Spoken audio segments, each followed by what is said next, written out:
Welcome. So in this video, I'm gonna teach you how to get your Roblox user ID. So username and user ID is a two different things, okay? Username can be changed, but user ID cannot be changed, okay? So if you want to know how to get your user ID, just keep on watching.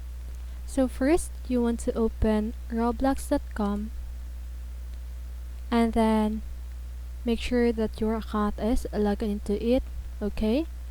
And then you want to click your profile on the upper left side of your screen,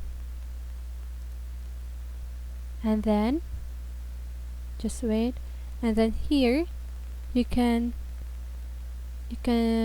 see your user ID. It is the numbers on the URL, okay?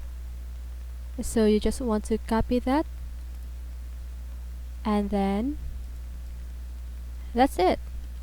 This is your user ID. But always remember that every account has a different user ID. I hope this video helps you, and if it did, make sure to like, subscribe, and hit the bell notification so you won't miss a video. See you on the next one and have a great day.